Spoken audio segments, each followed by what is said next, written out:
En fait, on a décidé d'enregistrer, de filmer la soirée, quand on s'est rendu compte de, comment je vais le dire, pas du succès, parce que je m'en fiche du succès, c'est pas du tout le bon mot, mais quand on s'est rendu compte du nombre de personnes qui ont suivi les vidéos Esther que j'avais faites pendant le confinement sur Internet. Donc, si la vidéo est réussie, et si je raconte pas trop de bêtises ce soir, elle sera rediffusée sur YouTube, sur la chaîne de l'église, d'accord? Et vous le verrez apparaître, voilà. Je peux pas vous dire quand, parce que des fois, ça met très longtemps jusqu'à ce que ça apparaisse. Voilà. La première chose que je vais vous dire ce soir, j'avais pas prévu ça, mais il faut que je vous le dise vraiment de la part du Seigneur, c'est que je vous aime vraiment. Je vous aime vraiment. Vous savez quoi, il y a 30 ou 40 ans, je vous aurais pas dit ça. C'était pas du tout mon style. Et ce soir, j'ai été saisie pendant la louange et le Saint-Esprit m'a dit, mais dis-leur. Et je vous aime vraiment, c'est vrai. Et je suis tellement reconnaissante qu'on puisse être là ce soir ensemble. Alors, je vais commencer ce soir d'une manière que j'ai jamais faite, parce que quand on dit au Saint-Esprit qu'on veut l'écouter, il nous surprend parfois. Alors, j'ai tourné en rond pas mal de temps cette semaine jusqu'à ce que je sache comment j'allais partager la parole avec vous. Et Thierry était assez inquiet parce que j'ai dit que j'allais travailler mercredi matin, puis comme ça venait pas, je suis allée au grenier de Joseph donner un coup de main.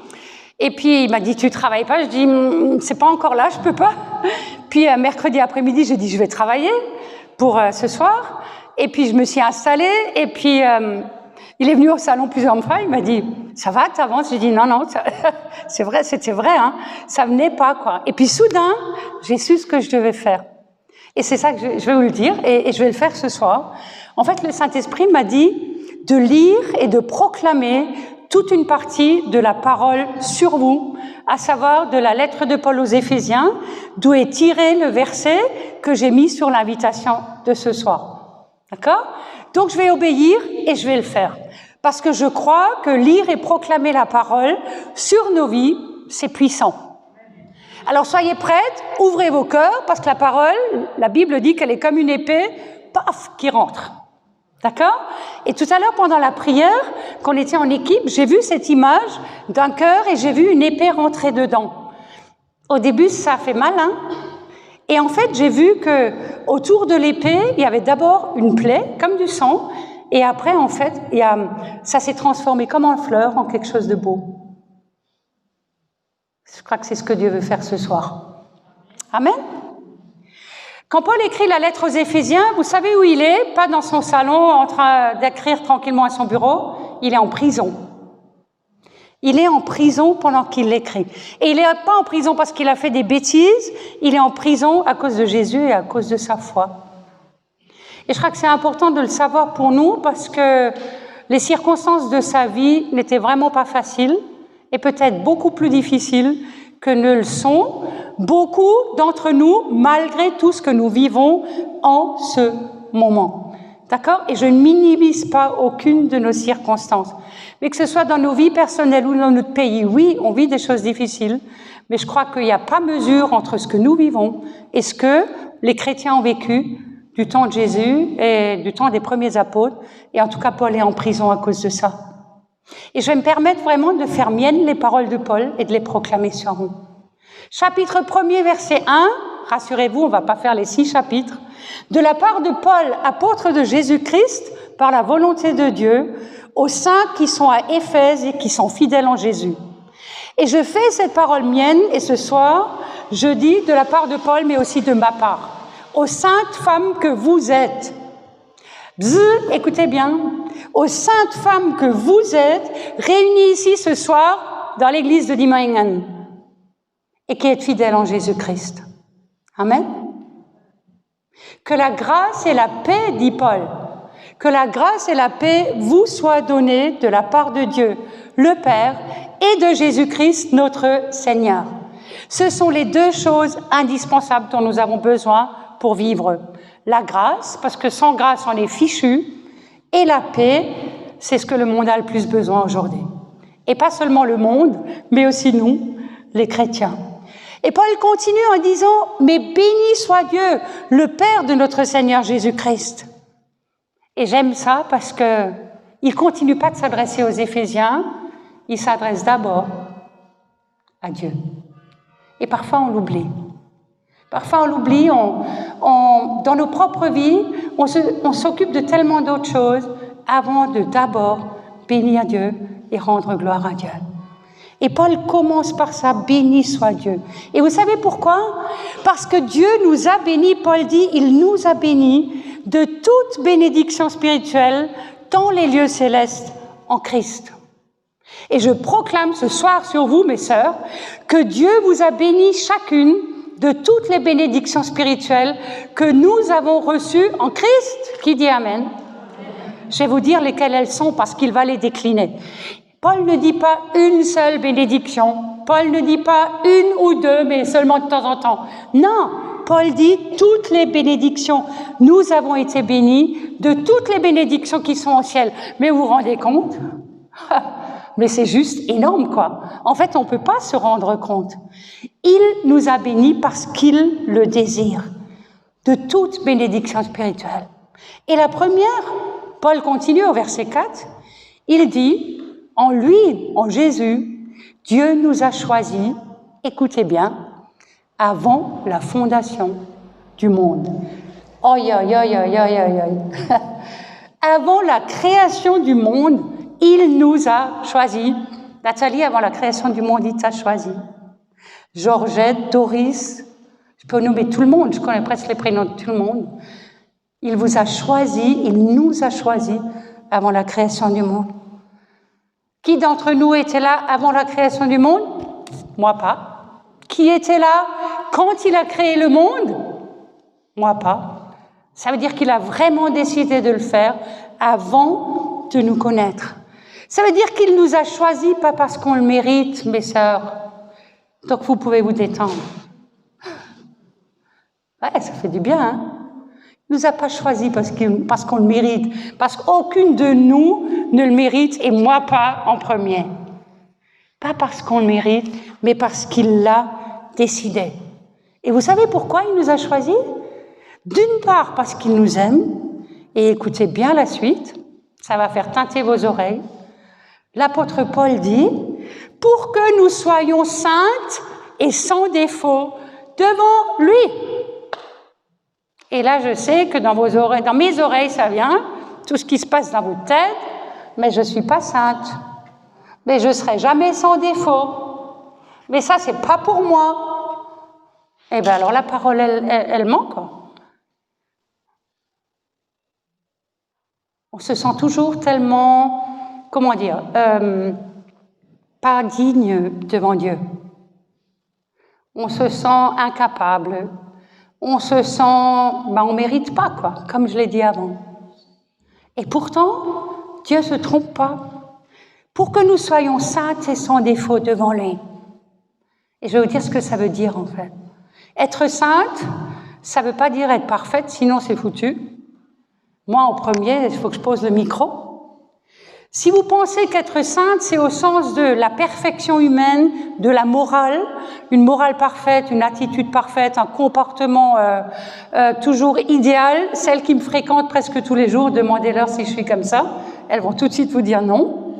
Donc c'est pas ça. Ça veut dire que c'est autre chose, oui. C'est complètement autre chose. Être sainte, ça veut dire être mis à part pour Dieu. Il nous a choisis avant la fondation du monde parce qu'il a voulu nous mettre à part. C'est ça, être saint. Nous mettre à part par rapport à tout le reste du monde. Qui se sent des fois seul en tant que chrétien par rapport au reste du monde? Pas les autres? Eh bien, en tout cas, ceux qui se sentent parfois seuls, je vous rassure, vous êtes sur la bonne voie. C'est normal. Dieu a voulu que nous soyons différents du monde, mis à part du monde. Et sans défaut devant lui, ça c'est parce que lui nous voit comme ça, parce qu'il nous aime. Si vous aimez vos enfants, est-ce que vous les voyez en pointant du doigt leurs défauts? Ou est-ce que vous les voyez avec des yeux d'amour qui pétillent pour eux? Alors, les mamans là, surtout nous les mamans, avec des yeux d'amour qui pétillent. Et les défauts, et en fait, on ne veut même pas en parler. Même si des fois, en plus, ils nous font de la peine, mais on ne voit pas les défauts. À combien plus forte raison Dieu nous voit sans défaut devant lui, parce qu'il nous voit à travers le regard de Jésus. Et Paul le dit, dans son amour, il nous a prédestinés à être ses filles adoptives. Si un jour tu as donné ta vie à Jésus, eh ben tu as été adopté dans la famille de Dieu. Tu es sa fille adoptive. Tu as plein de frères et sœurs dans le monde entier. C'est la plus grande famille qui existe. C'est super. Il nous a choisis pour être ses filles adoptives. Il l'a voulu dans sa bienveillance, dit Paul. Mais pas parce qu'on le mérite, je vous l'ai déjà dit, parce que il est bon avec nous, parce qu'il est bienveillant avec nous. Et il y a une raison précise, Paul le dit, pour que nous puissions célébrer la gloire de sa grâce, de laquelle il nous a comblés à travers le bien-aimé. Et là, il y a quelque chose d'important. Dieu se réjouit quand nous, on célèbre et on proclame, on dit tout haut et tout fort, on fait la fête pour lui à cause de Jésus qu'il a donné pour nous. Dans notre monde, on célèbre des drôles de choses, vous ne trouvez pas? Même des choses drôlement morbides parfois. C'est vrai, hein? Vous regardez la télé ou Internet, des fois ça vous fait froid dans le dos ce qu'on célèbre. Pendant le Covid, on célèbre plein de choses. Hein. On a par exemple, et ça c'est bien, célébrer le personnel soignant, les infirmières, etc. Super, bravo, parce que je leur tire mon chapeau. Parce que je pense qu'aucun de nous qui n'y était pas ne sait ce que ce personnel-là a enduré et moi je leur tire vraiment mon chapeau. Heureusement qu'on les a et qu'on continue de les avoir. Hein. Donc ça c'était bien. On célèbre aussi des anniversaires, on fait la fête, etc. Mais qui est-ce qui va célébrer Dieu? Qui est-ce qui va célébrer le don qu'il nous a fait en Jésus? Qui est-ce qui va le dire au monde, le crier, faire la fête pour Jésus, si ce n'est pas nous les chrétiens? Je ne sais pas si vous avez vu, je ne suis pas foot, hein, mais il faut que je le dise quand même, Olivier Giroud, footballeur professionnel, dans une interview à la télé, il a donné gloire à Jésus. Il a dit, toutes mes journées sont toujours centrées sur Jésus. Quand je joue, bien sûr, je veux donner le meilleur de moi-même, mais je dis toujours merci à Jésus. Il a mis Jésus au centre de son témoignage de footballeur. Eh ben, j'ai trouvé ça super. Ils n'ont pas trop aimé, hein, mais ça fait rien. Ils étaient obligés d'entendre. C'est extra. Et c'est ce que Dieu attend de nous, en fait. Ça réjouit son cœur. Chaque fois que le célébrer, c'est dire avec notre joie, en fait. Et parfois, on passe un peu pour des fadas, hein, des illuminés. Mais c'est pas grave. C'est pas grave. Mais si on a cette joie dans notre cœur de ce que Jésus a fait pour nous, il ne faut pas qu'on l'enferme. Il faut qu'elle sorte de notre cœur. Il faut qu'on puisse le dire. Puis Paul continue, il dit, mais la raison pour laquelle on doit célébrer Jésus, mais c'est parce que il nous a rachetés. Par son sang, nous sommes rachetés. Par son sang, tu es racheté. Et tu es pardonné de tes fautes. À cause de sa grâce, à cause de la richesse de sa grâce, dit Paul. Alors peut-être que vous n'avez pas bien compris ce que c'est, cette idée du rachat. De quoi est-ce qu'on a besoin d'être racheté? C'est simple, en fait, la Bible dit que depuis notre naissance, on est esclave du péché. Par l'héritage de nos parents, on est esclave du péché. Or, un esclave, il n'est pas libre, hein, vous êtes d'accord? Et un esclave, il fallait que quelqu'un le rachète pour qu'il puisse devenir libre. Qui nous a rachetés? C'est Jésus. Et comment? En donnant sa vie, en payant le prix fort. Je ne sais pas si on réalise, Dieu le Père a donné son Fils pour que nous, on puisse être rachetés. Et aussi pour qu'on puisse recevoir le pardon de nos péchés. Mais c'est extraordinaire. Et il a tout accompli à la croix. Il n'y a rien à y rajouter, quoi. Ça a été fait, on ne le mérite pas, mais ça a été accompli pour nous. Et chaque fois qu'on revient à la croix, et qu'on demande pardon pour des choses d'aujourd'hui qui me séparent de lui. Mais dans sa bonté, il continue de me pardonner. C'est extraordinaire, il ne se laissera jamais de nous pardonner. Cette semaine, il y avait un texte dans la Bible qu'on devait lire où Jésus disait il faut pardonner 7 fois. Oi, oi, oi, oi, oi. Mais au bout de 2 fois, dans une journée, on est déjà fatigué, nous. Hein. Si quelqu'un nous saoule, on a déjà envie de lui dire zut, vous n'êtes pas d'accord? Enfin, moi, la patience, c'est pas ma vertu. Mais j'y travaille. Mais lui, il ne se lasse pas de nous pardonner. Et chaque fois qu'on revient et qu'on dit mais Seigneur, je te demande pardon, là j'ai encore foiré. Vous savez ce que ça fait? Ça bouleverse son cœur. Il est juste heureux qu'on revienne et qu'on demande encore pardon. Et il se précipite pour nous pardonner. Bzzz, non, il faut que ça passe de là à là. D'accord? C'est essentiel parce que ça change nos vies en fait. Et puis Paul dit au verset 8, « Et Dieu nous a accordé le pardon avec abondance, en toute sagesse et en toute intelligence. » Il vous l'a accordé. Et mes amis, ils savaient très bien ce qu'ils faisaient. En toute sagesse et en toute abondance et en toute intelligence. Il ne s'est pas trompé. D'accord? Mais je crois qu'il y a quelque chose qui attriste énormément son cœur. Vous savez quoi? C'est si on ne le croit pas. Et il y a quelque chose qui attriste énormément son cœur, c'est qu'on revient toujours et encore avec la bière rengaine. Oui, mais il y a 10 ans, j'ai fait ça. Oui, mais Seigneur, je ne suis pas bien pour ça. Oui, mais je te demande pardon pour ça. Mais vous n'en avez pas assez. Vous savez quoi? Alors ça, lui, il en a assez. Et quand est-ce qu'on va arrêter de se lamenter dans nos vies sur les vieux trucs et les mêmes trucs? Non, mais vous faites pas ça. C'est que les autres dehors qui font ça. D'accord? Non, les autres, ils ne demandent pas pardon parce qu'ils s'en fichent royalement. Mais quand est-ce qu'on va pouvoir accepter que si la Bible dit qu'il nous pardonne, il le fait vraiment? Je vais vous donner un exemple. Si vos enfants vous ont fait du mal, si s'est passé quelque chose entre vous, et ils viennent franchement vous demander pardon. Et j'ai dit avant, mais vos yeux, ils pétillent, vous les prenez dans vos bras, vous leur dites, mais bien sûr, je te pardonne, parce que je t'aime tellement. Puis 2 heures après, ils reviennent. Mais tu sais, maman, il faut vraiment que je te demande pardon. Je dis, écoute, c'est fait. Puis le soir, avant d'aller dormir, ça peut être des adultes, hein, mais tu sais, je me sens toujours coupable, il faut que je te demande pardon, quoi, c'est pas bon. Et le lendemain, et 3 semaines après, quand ils reviennent vous rendre visite, tu sais, il faut que je te demande pardon. Et 10 ans après, tu te souviens quand j'ai fait ça, il faut que je te demande pardon. Mais qu'est-ce que vous allez dire? C'est insupportable, non? Vous ne seriez pas triste? Vous savez pourquoi vous seriez triste? Parce que vous lui dites, mais est-ce que tu doutes de mon amour?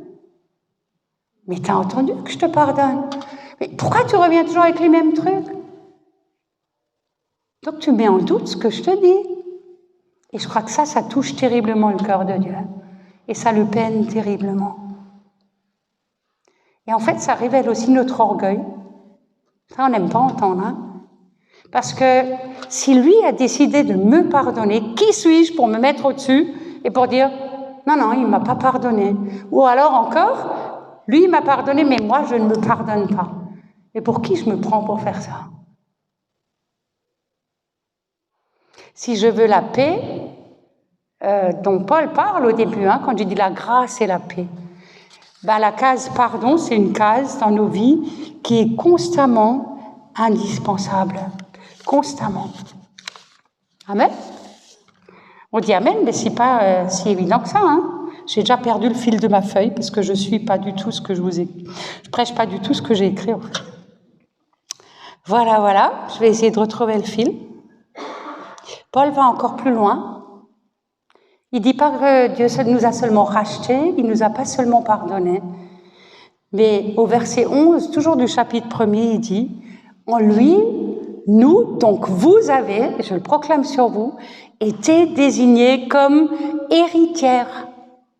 Comme héritières pour servir sa gloire.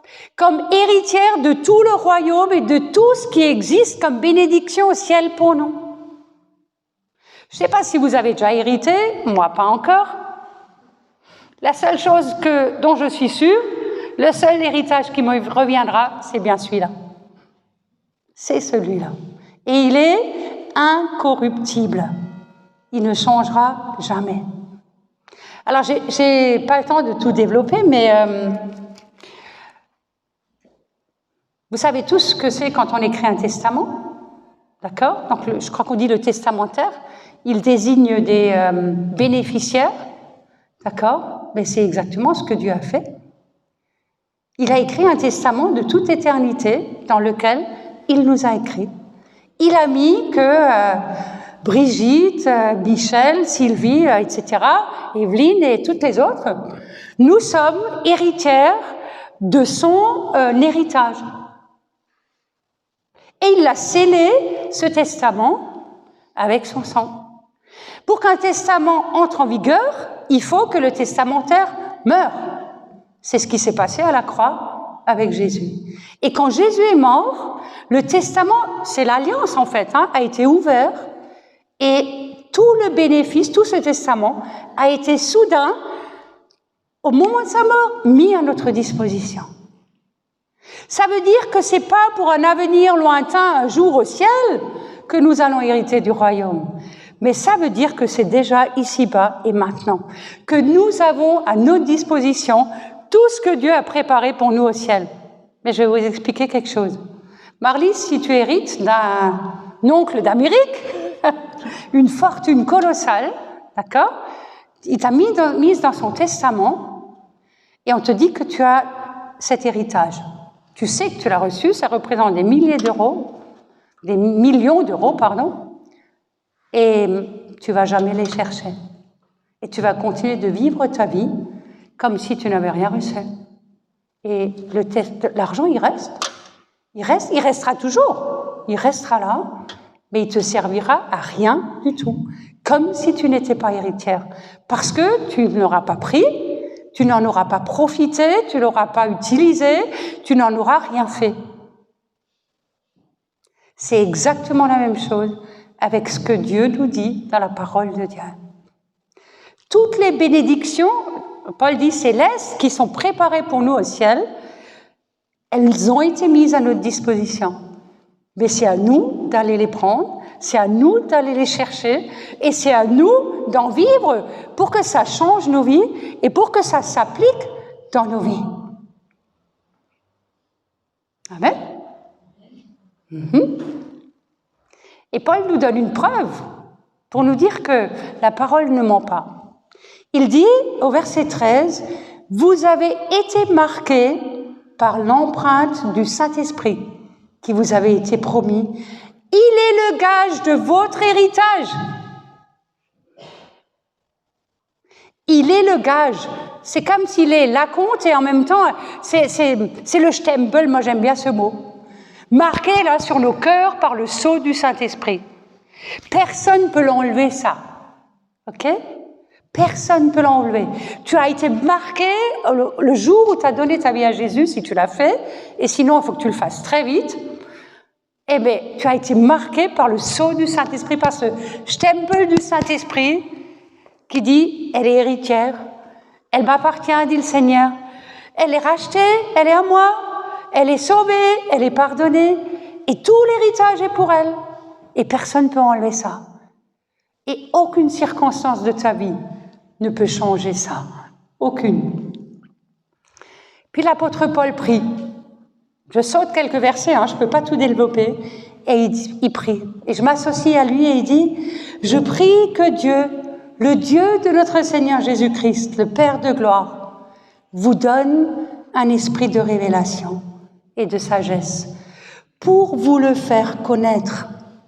Je prie qu'il illumine vos cœurs pour que vous sachiez quelle est la richesse de son glorieux héritage au milieu des saintes femmes que vous êtes. »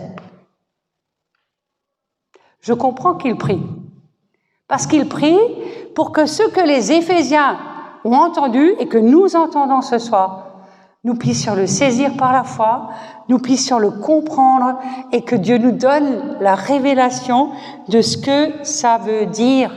Et vous savez quoi? C'est pas avec le cerveau qu'on le comprend, mais c'est avec les yeux du cœur. C'est avec les yeux du cœur.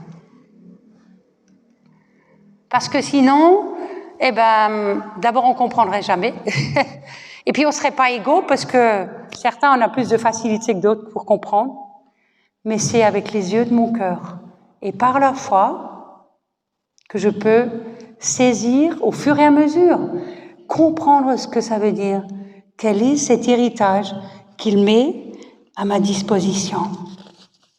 Puis après, Paul parle de la puissance de Dieu. Il continue de prier et dit, pour que vous puissiez comprendre quelle est l'infinie grandeur de sa puissance, qui se manifeste avec efficacité.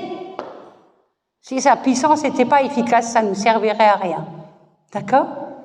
Mais sa puissance qui se manifeste avec efficacité. Et Paul dit, mais cette puissance, il l'a déployée en Christ. Il a prouvé quand il l'a ressuscité des morts, quand il l'a fait asseoir à côté de lui, à sa droite, dans les lieux célestes. Écoutez bien, j'aime tellement la suite. Au-dessus de toute domination. Ha ha! L'ennemi, il n'aime pas ça. Au-dessus de toute autorité, au-dessus de toute puissance, au-dessus de toute souveraineté, au-dessus de tout nom qui peut être nommé, non seulement dans le monde présent, mais encore dans le monde à venir. Dieu a tout mis sous ses pieds.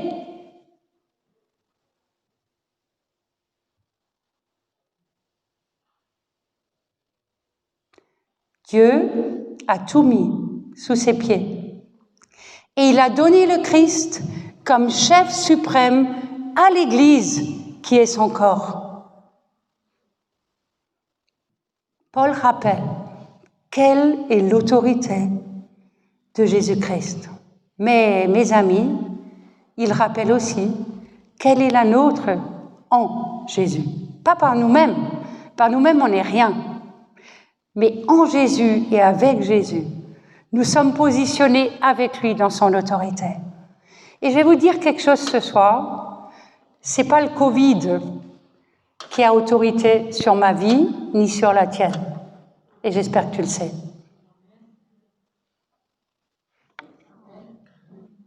C'est pas le Covid qui a autorité sur ta vie. Oui, je sais que je peux mourir aujourd'hui ou demain, j'en ai conscience, chacun de nous, hein. D'accord? Mais c'est pas le Covid qui a autorité sur notre vie. Ce n'est pas la maladie, quelle qu'elle soit, qui a autorité sur ma vie. Ce n'est pas le chômage, si je suis dans une situation difficile, qui a autorité sur ma vie. Ce ne sont pas les obstacles, les difficultés, les circonstances aussi difficiles qu'elles puissent être, qui ont autorité sur ta vie. C'est toi qui décides qui a autorité sur ta vie. C'est toi qui décides. Mais la Bible nous invite à croire que si nous confions cette autorité à Jésus, il a toute autorité sur notre vie. Quelles que soient les circonstances, et mes sœurs, j'ose dire, quelle que soit l'issue de certaines situations, il continue d'avoir autorité. Parce que la Bible dit qu'il a même vaincu la mort. Et que même la mort ne pourra pas nous séparer de l'amour de Dieu, manifesté en Jésus-Christ. Amen.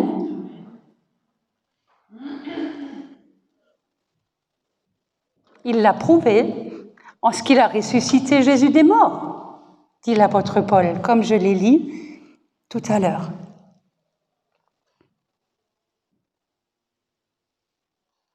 Et Paul a rajouté, et il a donné Jésus comme chef suprême de l'Église.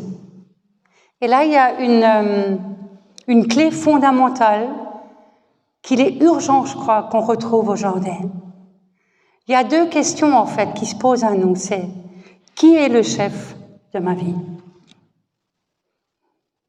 Qui est-ce qui dirige la barque de ma vie? Dites pas trop vite Jésus.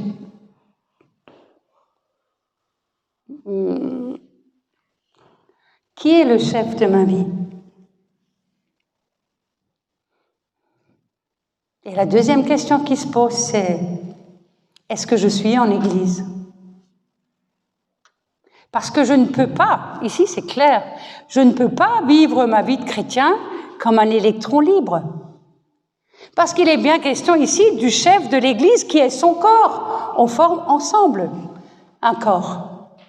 Et dans le temps présent, j'aimerais vous dire quelque chose, il y a une urgence que chacune ou chacun de nous, chacune, on n'est que des femmes, sache, mais elle est où mon Église? De quel corps je fais partie? Et vous savez quoi? On s'en fiche complètement des étiquettes.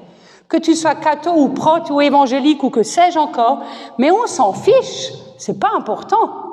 Ce qui est important, c'est que tu saches. Mais elle est où mon Église? De quelle, à laquelle je suis rattachée? Tu peux pas vous avez déjà vu un pied se promener tout seul quand on prend l'image du corps? Ou une main se balader toute seule? Elle va pas loin, hein, elle peut rien faire en fait. Et c'est Dieu qui a voulu que ça soit comme ça, c'est que Christ soit le chef de l'Église. Le chef de ma vie, ça c'est la première chose. Puis Paul il insiste parce qu'il dit le chef suprême. Ça veut dire au-dessus de tous les autres. Et ça veut pas dire que nous sommes des marionnettes, ça veut pas dire qu'on n'a plus le droit de prendre aucune décision. S'il vous plaît, n'allez pas demain au supérieur et dites « Jésus, dis-moi ce que j'ai le droit de cuisiner, quoi ». Attendez, c'est pas ça, ok? Il veut qu'on soit capable de gérer plein de choses dans nos vies. Mais il veut être le chef suprême de ma vie. Et de l'Église que nous formons ensemble. C'est lui le big boss, c'est pas nous. Là, je vais sauter au chapitre 3. Parce que si je continue dans le détail, on sera encore là demain matin. L'apôtre Paul parle au chapitre 3, au verset 13, de ses souffrances. On en a parlé au début, et je vous ai dit qu'il était en prison. Et il dit aux Éphésiens de ne pas être triste à cause des souffrances qu'il est en train d'endurer. Et il dit parce qu'elles sont pour la gloire de Dieu. Et c'est quelque chose qu'on n'aime pas entendre, mais ça fait aussi partie du parcours de notre vie, en fait. Parce que je pourrais vous présenter un super christianisme et vous dire, la vie avec Jésus, c'est super. En tongs et en maillot de bain toute l'année. Moi, j'aime le soleil, ça me va bien. Mais je vous mentirais, parce que c'est pas vrai. D'accord? C'est absolument pas vrai. Et c'est vrai que les souffrances, peu importe lesquelles, de toutes sortes, font partie de notre chemin. Vous l'avez déjà remarqué, hein, je n'ai pas besoin de vous l'apprendre. Hein. Peut-être certaines d'entre nous, on est juste dans le creuset, au cœur des souffrances. Et je sais que c'est difficile. Mais Paul dit que quand on est au creuset, dans le creuset, au cœur des souffrances, c'est là aussi que d'une manière extraordinaire, Dieu peut se manifester, se glorifier dans notre vie. Et il veut le faire. Et je crois que c'est un encouragement, si tu traverses des choses difficiles, de mettre cette espérance, ton espérance en lui, pour te dire, mais je ne sais pas comment, mais lui, parce qu'il est Dieu, il va en faire quelque chose qui est bon. Et dans quoi il va se glorifier. Amen. Ça, parfois, on le proclame dans les larmes. Mais un jour, les larmes de joie viendront aussi. Yes? Ok. Il y a quand même l'une ou l'autre qui est d'accord avec ce que je dis. Et je pense que dans le temps présent, c'est vraiment important qu'on soit dans cette attitude de mettre notre espérance en lui. Parce que comme j'ai dit avant, il y a le Covid dont on nous parle presque jour et nuit. Alors, moi, je coupe le bouton parce que ça me saoule, j'ose le dire. Je ne dis pas qu'il ne faut pas respecter ce qu'on nous demande, hein. Surtout pas. Mais soyons respectueux et en même temps, ne nous laissons pas piéger. Il y a un climat anxiogène, de crainte, de peur, etc., qui a été créé complètement autour de nous. Mais c'est à toi de décider dans quoi tu vas vivre.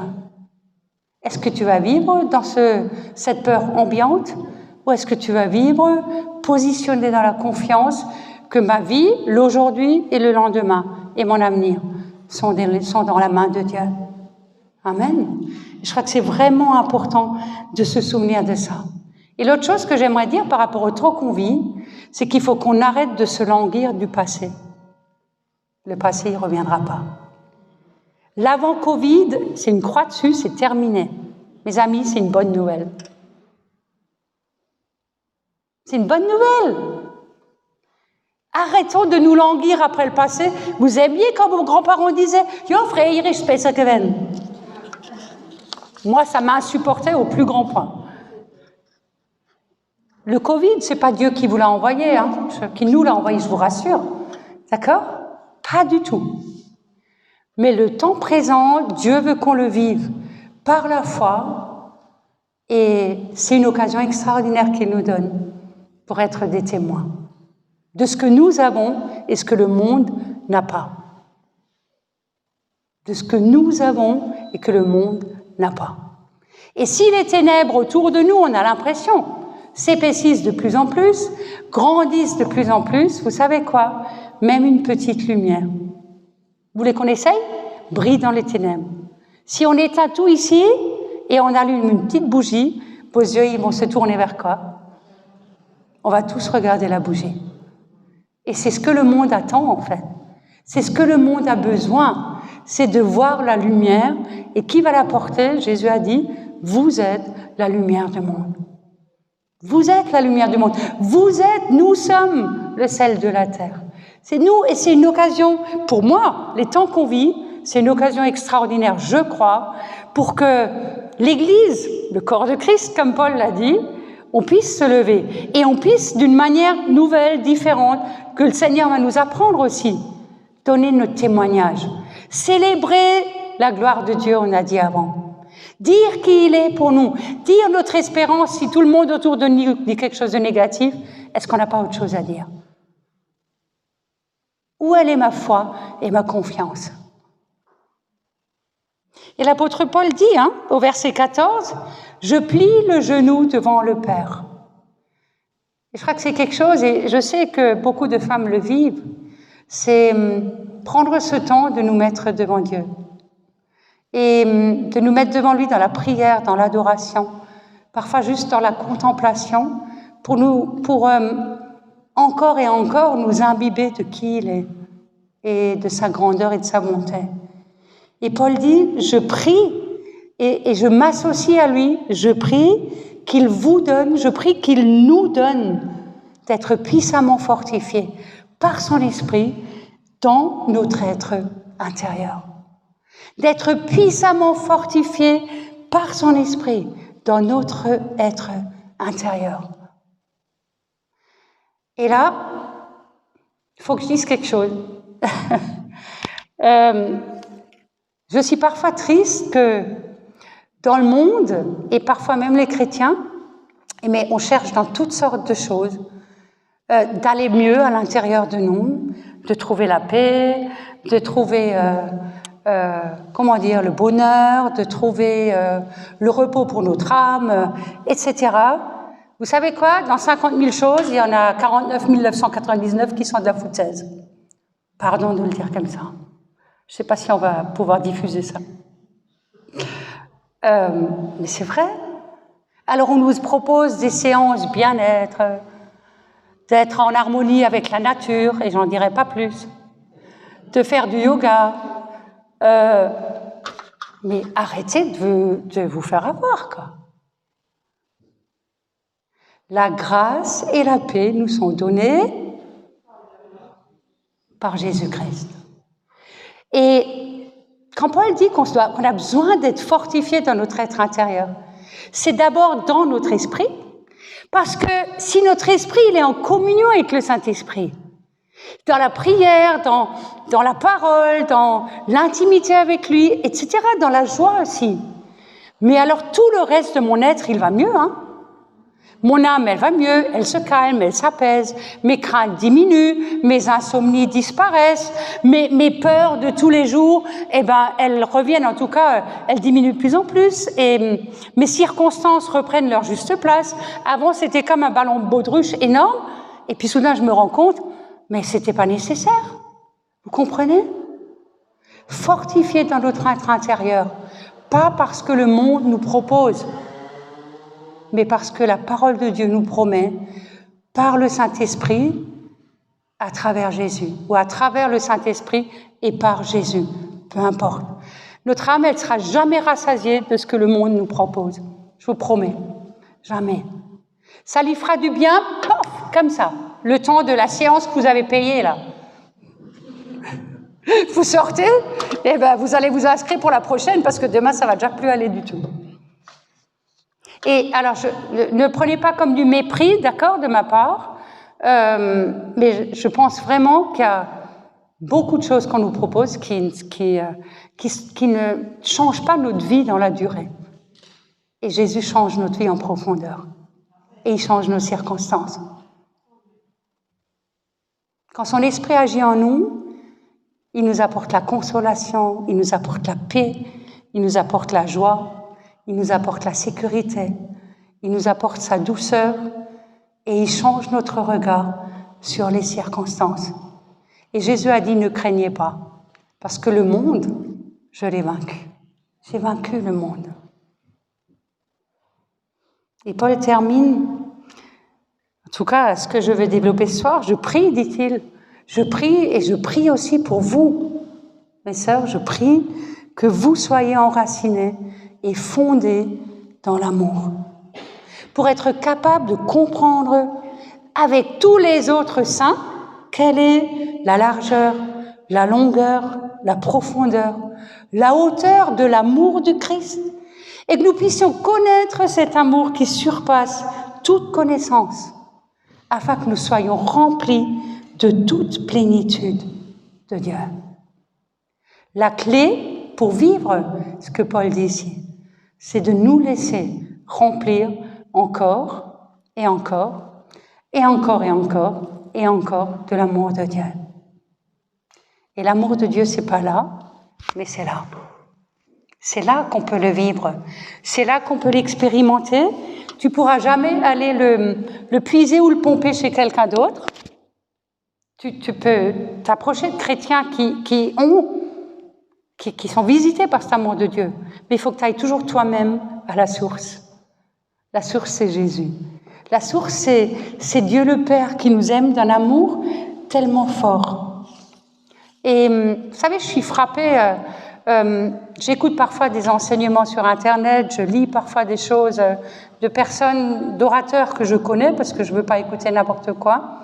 Et il y a un point commun ces derniers temps entre les choses que j'ai entendues ou que j'ai lues, c'est qu'il y a toujours cet appel, comme une urgence sur le cœur de Dieu, à revenir à son amour. À revenir dans ce cœur à cœur avec lui.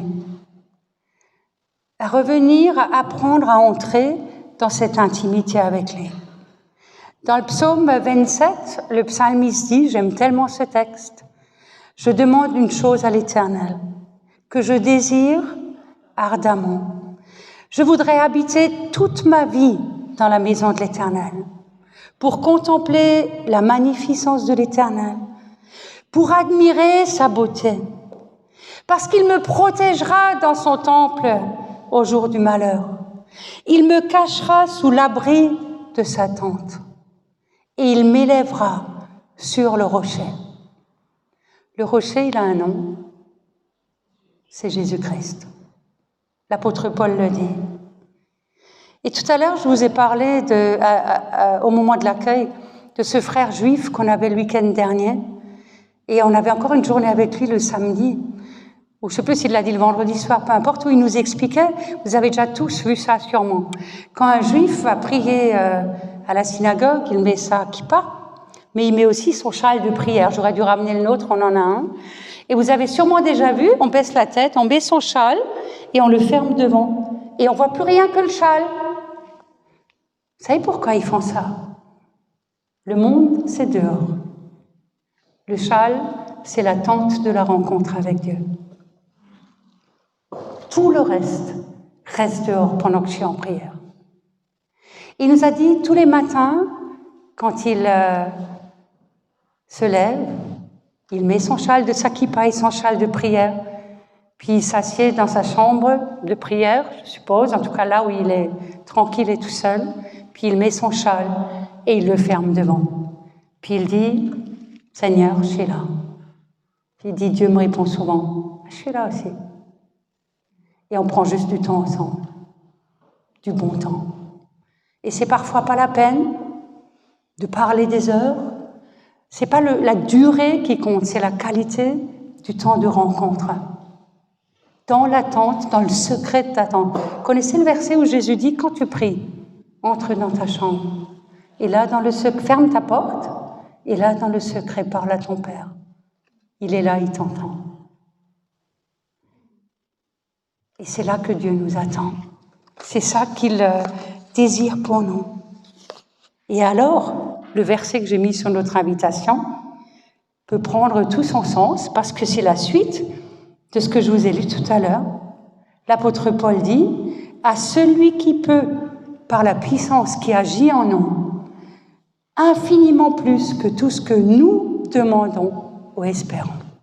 À lui soit la gloire pour les siècles des siècles et en Jésus-Christ. Amen, dit Paul. À celui qui peut, par la puissance qui agit en nous. Qui est-ce qui peut? Moi, je peux rien du tout. Et souvent, on s'est toutes retrouvées dans des situations où on était vraiment déconcertés, on s'est rendu compte, mais on ne peut rien par nous-mêmes. Et Dieu permet parfois qu'on se retrouve dans ces situations, pas pour nous punir, mais pour que, en fait, je crois, des fois, on abdique juste, on dise, ok, moi je peux pas, mais toi tu peux. Et toi tu peux infiniment plus que ce que moi je pense, que je peux même penser, imaginer, espérer. Et comment tu peux? Par la puissance qui agit en nous, mes sœurs. Et cette puissance qui agit en nous, vous savez qui c'est? C'est le Saint-Esprit qui agit en nous et qui vit en nous.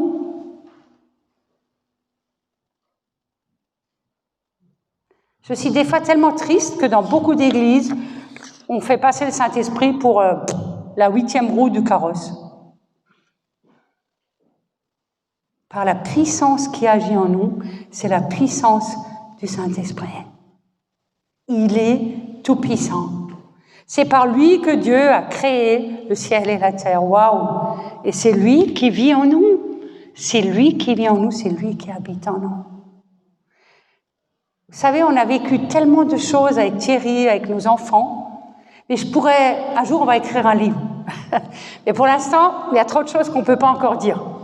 Mais je pourrais vous raconter des dizaines d'exemples où on s'est retrouvés au pied du mur et on ne savait plus quoi faire.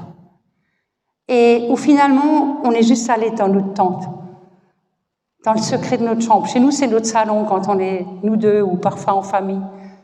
Et je bénis le temps du Covid parce qu'on n'a jamais eu autant de temps pour prier ensemble en famille. Pour moi, ça a été un temps béni, le temps du confinement. Que de la grâce. Et quand on ne sait plus quoi faire, eh ben, on va dans notre lieu secret. Et là, on met juste les choses devant le Père et on commence à l'adorer lui.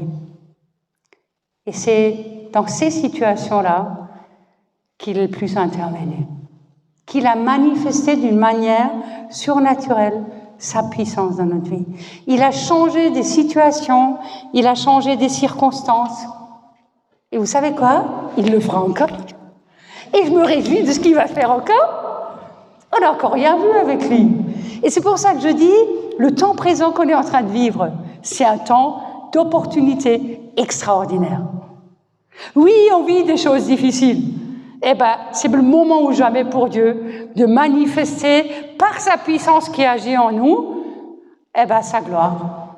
Dans nos vies et au travers de nous, dans le monde, parce que c'est ce qu'il veut. Jésus reviendra un jour, je ne sais pas quand, et je n'annonce pas son retour. D'accord? Les temps sont compliqués, Mais Dieu veut sauver le plus grand nombre. Et ça restera toujours d'actualité. Parce que ça, c'est son cœur de père qui crie. Et comment il va le faire? En nous utilisant, nous aussi. Et je crois que notre défi, c'est de nous attendre à lui. Notre défi, c'est d'avoir faim et soif de plus de lui. Notre défi, c'est de dire, mais Seigneur, je veux voir ce que je n'ai pas encore vu. Notre défi, c'est de nous languir après lui, après son amour, après sa grâce, après sa puissance. On a chanté, il va faire encore. Mais vous savez quoi? Je le sais, je le crois, je l'ai vu et je le verrai encore. Qu'est-ce qui peut dire amen à ça? Quelques-uns quand même, quelques-unes. Mais la parole dit qu'il te soit fait selon ta foi. Qu'il te soit fait selon ta foi. Et si tu commences à croire un peu, c'est pas grave, mais crois pour un peu. Et si tu es plus loin dans ta foi, crois pour un peu plus. Et puis si tu es chevronné dans ta foi, c'est vrai, on n'est pas tous au même point, eh bien alors, attends-toi à lui. Et dans ce lieu secret, c'est là qu'il va te révéler son cœur. C'est là qu'il va te dire ses plans et ses projets pour ta vie, pour ta famille peut-être, pour ton ministère si tu en as un, ça c'est surtout pour nous, pour, je sais pas, pour ce à quoi tu t'attends à lui. Pas toujours tout de suite, c'est vrai. Parfois il nous fait attendre. Mais il aime qu'on vienne encore, c'est pour ça. On ne comprend pas toujours, hein, mais il aime qu'on vienne. Ça lui plaît quand on vient dans sa présence. Il aime tellement ça. C'est dur pour moi, je ne vois pas vos visages. Je ne sais pas si vous souriez ou pas. Mais il aime ça. Il est merveilleux dans tout ce qu'il est, dans tout ce qu'il fait et dans tout ce qu'il veut faire, par la puissance qui agit en toi et dans ta vie. Amen. Ce soir, je vais vous proposer quelque chose. Ça va, je ne vais pas parler trop longtemps. Je me suis dit, souvent, en fait, on ne sait pas comment. Je pense plusieurs d'entre vous vous dites, mais comment on fait? Comment on fait pour entrer dans sa présence? Comment je fais pour passer du temps avec lui? Je finis juste. Je vous propose ce soir juste un temps où on va y aller ensemble, vous êtes d'accord? On y était déjà avant. En fait, on y est. On y est, mais on ne peut pas trop prier individuellement pour vous. On va le faire après en respectant des mesures de distanciation si vraiment il le faut, avec les masques, etc., parce qu'on veut respecter ce qu'on nous demande. Mais le cœur à cœur, c'est pas avec des priantes. Le cœur à cœur, c'est lui et moi. Et je vais demander à Sylvie de revenir au piano. Et on a encore un petit peu de temps, vous êtes d'accord? Il y a sûrement des choses dans ce que j'ai dit qui vous ont interpellé. Mais je vous propose que pendant ce temps qu'on va avoir maintenant, nous tenir devant lui. Entrez dans la tête, tente et fermez tout.